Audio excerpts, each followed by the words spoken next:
Hey there, it's Nicole Lewis-Keeber, author of How to Love Your Business, and you are here for the author read along. You can grab your copy on Amazon. They have a Kindle version or a version like this. Oh, my nose is itching. So you can join me, or if you just want to sit back and have me read my book to you and you want to take notes, that is also fantastic. A reminder that reading is difficult sometimes, and so if I stutter or need a minute, it's just how we go. It's okay. Just keep rolling. Okay, so we're in chapter 7, and this chapter is all about boundaries. Let's ready. You ready to go? Okay. In this chapter, I want to talk to you about some boundaries that are the hardest to create and enforce. We've been taught by the hustle culture that our time, attention, and output are required if we want to succeed. If you're not working, thinking about work, or networking all the time, then you're not serious about your business, or so the common wisdom goes. I call bullshit on that. Like for real, bullshit. I know many successful business owners who refuse to hustle and who are doing quite well without needing to be chained to their company. And I can hear you saying, well, good for them, Nicole. They were able to set boundaries, but I can't. Or as my Southern sisters would say, well, how nice for them. not, not meaning it at all. How nice for them. These less stressed but still successful business owners are not different than you and me. All they did was have a frank talk with themselves about the foundational boundaries for their business. Now, let me say, too, there are other things that can go into this. It can be, privilege and access. Also, are you a caregiver or are you not? So never let it be said that I don't recognize that there are systems that influence these things in our lives, too. So don't come for me about that. Okay. So they did the same with their employees about boundaries required from them. And I always say that people will rise to the level of the boundaries we set. If we do not set any, they will flood through and take over. These days, it is actually easier than ever before to start a business. It really is. The online marketplace is accessible to most people. Whereas in the past, many business models required a storefront, a massive amount of inventory. Now you need very little to start an online business. And you don't even need to rent the space. Like you just website or a landing page. There's such a low barrier for entry. But something that has been lost with online business, if you have one, um, it's something that I've noticed over and over. So if you open up a pizzeria, you're likely to have a business partner or family member who is of support of you or partnering with you, either emotionally, practically, or both.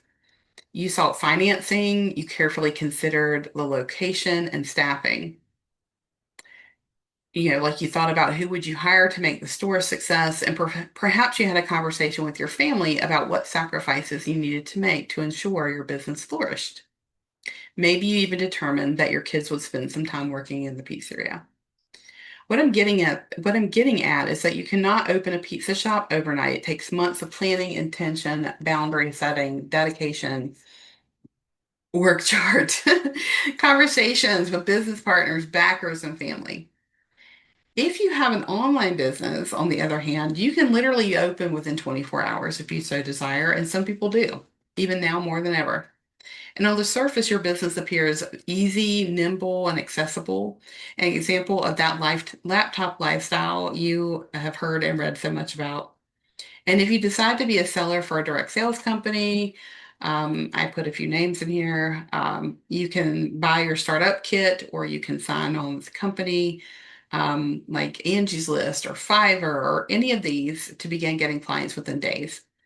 But I've observed that taking those shortcuts, which they're fine, I took them too, they do come back to haunt us in our business if we don't plan and prepare, just like that owner of the pizza shop.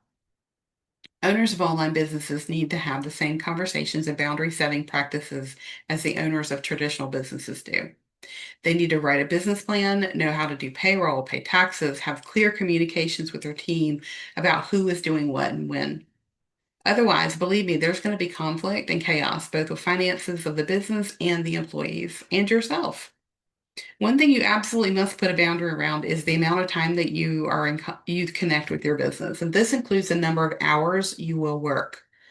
This also means letting the people around you, family members, friends, know what hours you are available and where you're not, and sticking to it. Hustle culture tells you that you need to be available 24/7. Your family and friends might expect you to be available whenever they need you. The budding entrepreneurs who want to pick your brain over coffee may expect you to freely offer your time. If you don't set boundaries, it will take longer for you to make a profit and you will suffer burnout both physically and mentally. That's not to say that you can't make time to meet up with your young entrepreneur occasionally. It just needs to be done with intention and the knowledge that you are choosing to forego making $500, $2,000, whatever you make per hour, because you're choosing to provide support and mentorship to that person instead. Now, remember your business bestie, mine's the ghost of Christmas present.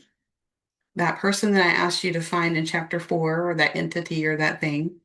Would they want you to be overly available to the point that your business and you are like chum in the water for sharks? I know mine wouldn't. No, your business loves you and wants you to have sanity and safety. So you must set limits.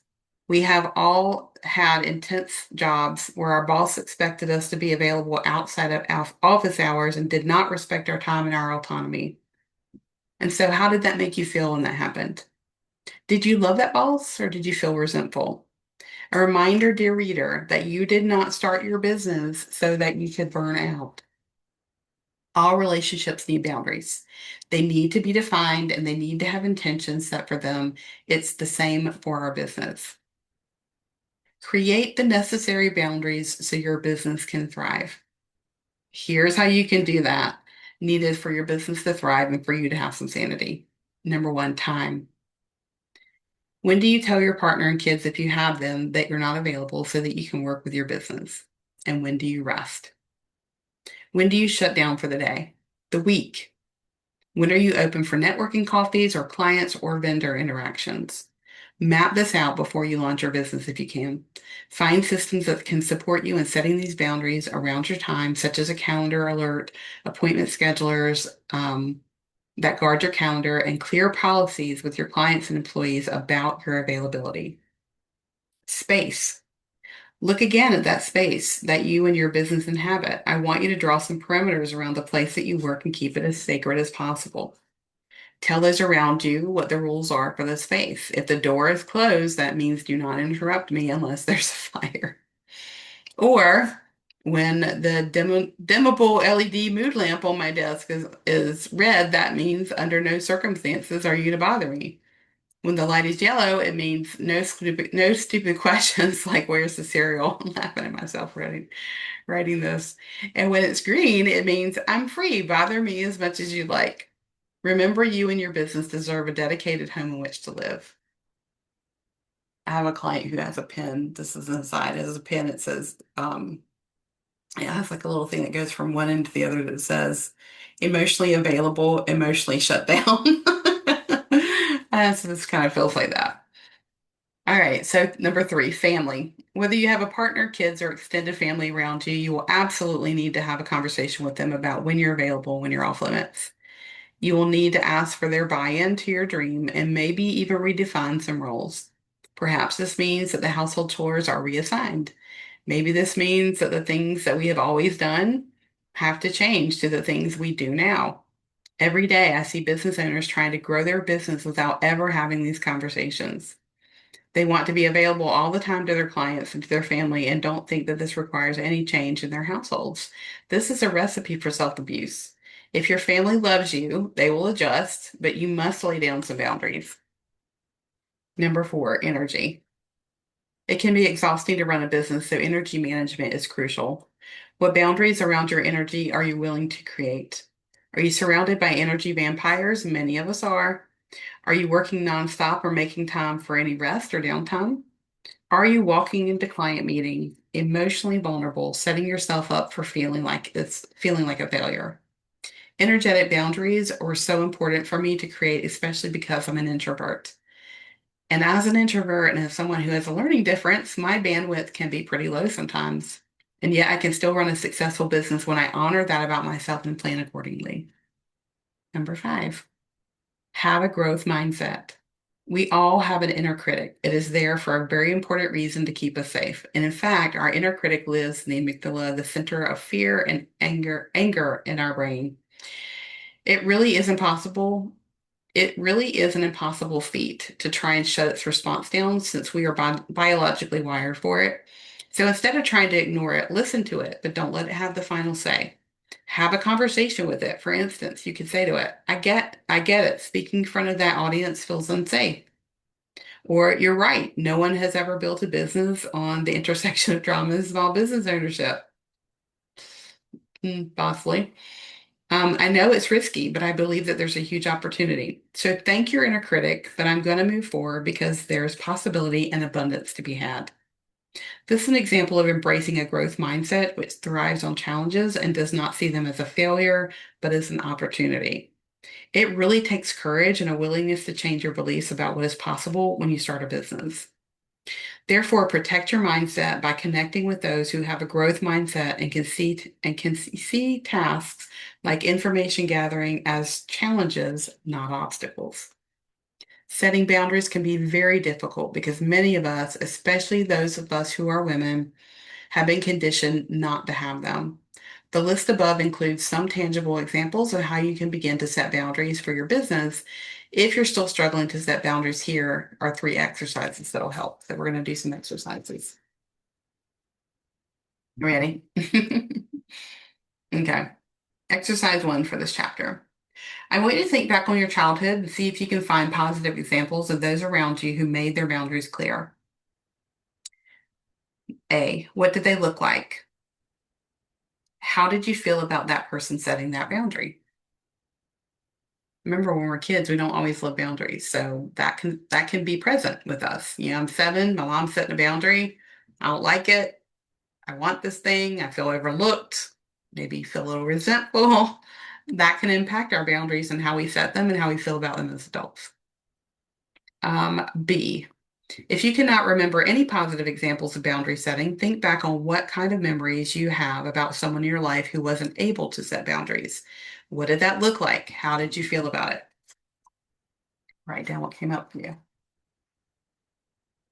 Exercise 2. Do you have any memories of what it was like for you as a child when you practiced setting boundaries yourself? Write it down.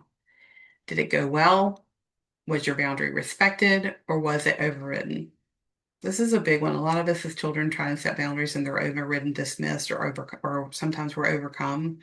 And this is why I think energetic and emotional boundaries are hard to build and to build into our business and to practice setting, particularly when you've had experiences in your childhood where your boundaries weren't honored.